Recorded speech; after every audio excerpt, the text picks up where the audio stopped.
Hello বন্ধুরা, তোমরা সবাই কেমন আছো? আশা করি সবাই ভালো আছো, আর আমিও ভালো আছি। প্রীতি বাউলাল সিরিজে তোমাদেরকে আরও একবার ওয়েলকাম।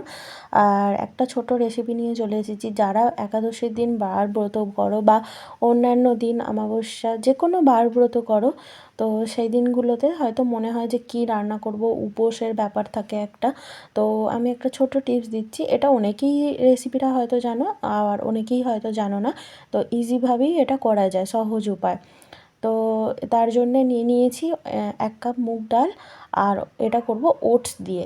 কেউ কেউ সাবু দিয়েও করতে পারো, আর সাবুটা আমি অন্য একদিন দেখিয়ে দেবো। আর ওটস তো এখন কিনতে পাওয়া যায় সব জায়গাতেই। তো সেরকম মতন নিয়ে চলে আসলেই হবে, যাদের করার ইচ্ছা একান্তই থাকবে যে না প্রতিবার মানে উপোসের সময় একটা মনে হয়। আর এখন কেউ বেশি তেলের জিনিসটা খেতে চায় না, যেমন হচ্ছে লুচি পরোটা, এগুলো তো অনেকেই পছন্দ করে না বা গ্যাস অম্বলের জন্যে খেতে চায় না। তো আমি এখানে নিয়ে নিয়েছি রাঙা আলু, মটরশুঁটি, বিনস আর হচ্ছে গাজর।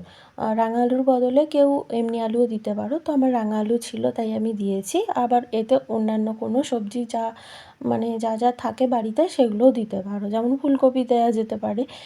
আর এটা কিন্তু খুব হেলদি অ্যান্ড টেস্টি মানে একটা রেসিপি, শরীরের পক্ষে তো খুবই ভালো। আর আমি এগুলো একটু তেলে ভেজে নিচ্ছিলাম। অনেকে চাইলে তোমরা তেলে নাও ভাজতে পারো, একদম ডাইরেক্টলি মানে সেদ্ধভাবে এরকম করতে পারো, যেমন যেটা টপকা খিচুড়ি টাইপের বা মানে যেরকম হয় আর কি, সব কিছু দিয়ে একসাথে সেরকমভাবেও করতে পারো। তো আমি এখানে নুন আর হলুদ দিয়ে একটু মানে একটু ফ্রাই করে নিলাম।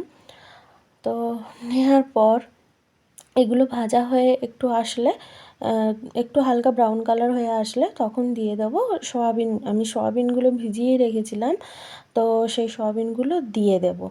আর দিয়ে ভালো করে মানে ভেজে নেবো। নিয়ে ওটা আমি কিন্তু প্রেশার কুকারে করব। আর এখন আমি তোমাদেরকে হচ্ছে ওটসের পরিমাণটাও দেখিয়ে দেবো, যেহেতু 1 কাপ মুগ ডাল নিয়েছি আর 2 কাপ হচ্ছে নেব, ওটস নেব। তো 2 কাপ ওটস 1 কাপ মুগ ডালে আরামসে 3 জনের বেশি খাওয়া হয়েই যাবে। 3 জন ভালোভাবে খেয়ে নিতে পারবে, অনেকটাই পরিমাণে হয়। ভালোভাবেই পেট ভরে যাবে, আর সত্যিই খুব সুন্দর খেতে হয়। চলো ভিডিওটা লাস্ট পর্যন্ত দেখতে থাকো, আশা করি ভালো লাগবে। আর এখানেতে মুগ ডালটা আমি 10 মিনিট মতন ভেজে আর ভিজিয়ে রেখেছিলাম। আর এখানে তো সয়াবিন আগে থেকেই ভিজিয়েই রেখেছিলাম। আর এখন সয়াবিনগুলোর জলটা বের করে নিয়ে আর এইগুলো এর সাথে দিয়ে আর মিক্স করে ভালো করে ফ্রাই করে নেবো। এত সুন্দর খেতে হয়েছিল, সত্যি খুব সুন্দর খেতে হয়েছিল। আমি যদিও এটা এর আগে একবার করেছিলাম, সেটা সিম্পলভাবে আরও করেছিলাম, মানে একসাথে সব কিছু দিয়ে এরকম ভাজাভাজিটা আর কি করিনি। আর এটা করলাম, বেশ ভালোই লাগলো খেতে। একদম এটা মানে একদম ছোট বাচ্চা থেকে শুরু করে একদম বয়স্ক পর্যন্ত আরামসে খেতে পারবে। আর ঝালটা তো যে যার পরিমাণ মতন দিয়ে খাবে, কেউ ঝাল বেশি পছন্দ করলে বেশি দিয়ে খাবে, আর কেউ কম পছন্দ করলে কম দিয়ে খাবে। তবে এই সমস্ত জিনিসে একটু হালকা মিষ্টি মিষ্টি হবে, বেশ বেশি খেতে ভালো লাগে। আর এখন প্রেসার কুকারে দিয়ে দেবো আমি তেলেতে আমি ফোড়ন দেবো হচ্ছে গোটা জিরে আর হচ্ছে লঙ্কা, শুকনো লঙ্কা কিংবা তোমরা কাঁচা লঙ্কা দিতে পারো। তো আমি কাঁচা লঙ্কা দিয়েছিলাম, যাতে একটু মানে কাঁচা লঙ্কা দিলে তো একটা অন্যরকম গন্ধ লাগে, তো সেই জন্য কাঁচা লঙ্কাই দিয়েছিলাম। আর ভাজা হয়ে আসলে তখন হচ্ছে এতে দিয়ে দেবো টমাটোগুলো দিয়ে আবার একটু নাড়াচাড়া করে নেবো। আর একটু এতে হিংও তোমরা দিতে পারো, কিন্তু আমার হিং বাড়িতে শেষ হয়ে গেছিলো, সেই জন্য আমি হিংটা দিতে পারিনি। আর হচ্ছে যে এখানেতে ভেজানো ডালটা জলটা ফেলে দিয়ে আর ডালটা দিয়ে একটু নাড়াচাড়া করে নেব ভালো করে। তাহলে কী হবে, মানে বেশ আরও সুন্দরভাবে হবে আর কি। দিয়ে দিলাম, দেওয়ার পর এতে দিয়ে দেবো সবজিগুলো আর ওটসটা তারপরে লাস্টে দেবো। দিয়ে তারপর এবার যেমন নাড়াচাড়া একটু করে নিয়ে আর একটু আদা দিয়ে দেবো, মানে আদা একটু কুড়ে দিয়ে দিলাম। দেওয়ার পর আর স্বাদ মতন লবণ, মিষ্টি, ঝাল, হলুদ গুঁড়ো আর একটু ধনে গুঁড়ো, এইগুলো দিয়ে ভালো করে নাড়াচাড়া করে নেবো। আর এই রকম সব রকম শীতকালের এই সমস্ত ভেজিটেবলসগুলো সত্যি সব মানুষের শরীরে দরকার। তো আমরা তো সেরকমভাবে মানে খাই না, খাই কীরকম অন্যরকমভাবে হয়তো খাওয়া হয়ে যায়, হয়তো গাজর খেলাম কিংবা বিনস অন্য কিছু সবজিতে দিয়ে খেলাম, এইভাবে খাওয়া হয়। কিন্তু এইভাবে খেলে কিন্তু সত্যি পুষ্টিকর একটা খাবার, এতে কিছু কিন্তু সাইড এফেক্ট হবে না। এটা যে কেউ মানে একদম বললাম না, বাচ্চা থেকে বড় পর্যন্ত সবাই খেতে পারো, এতে কোনো অসুবিধা নেই।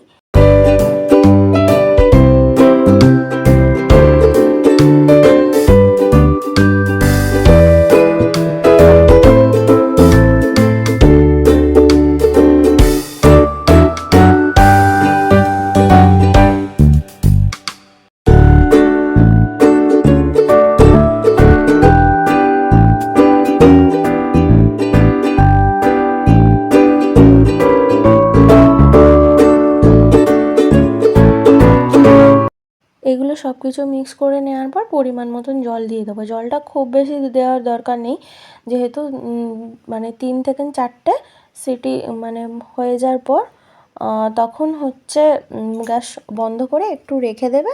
তারপর নামানোর সময় একটু ঘি দিয়ে নাড়াচাড়া করে নিলেই হবে। আর আমি এদিকেতে বেগুন ভাজা করে নিচ্ছিলাম, একটু বেগুন ভাজা দিয়ে খাওয়ার ইচ্ছা হয়েছিল, তো তাই বেগুন ভাজা করে নিচ্ছিলাম আর কি। বেগুন ভাজা দিয়ে বেশ ভালোই লাগবে খেতে।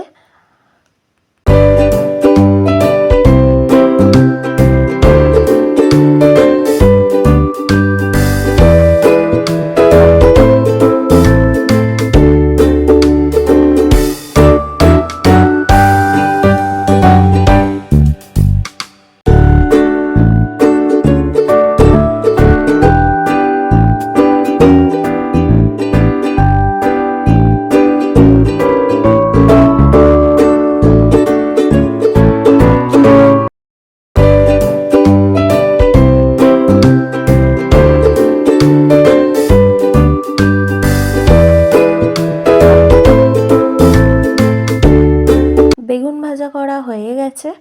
আর বেগুন ভাজা সত্যি আমার খুব ফেভারিট, মানে বেগুন ভাজা আমি খুব ভালোবাসি। আর এইদিকেতে খিচুড়িটা ওটসের হয়ে গেছে, লাস্টে একটু ঘি দিয়ে ভালো করে নাড়াচাড়া করে নেব, নিয়ে তারপর মানে সার্ভ করে নেব খাওয়ার জন্যে।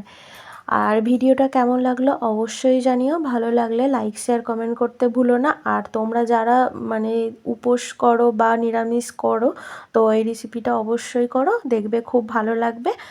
আর চলো আজকের মতো টাটা, দেখা হবে তোমাদের সাথে আবার একটা নতুন ব্লগেতে। আর ততক্ষণ সবাই ভালো থেকো, সুস্থ থেকো, চলো টাটা।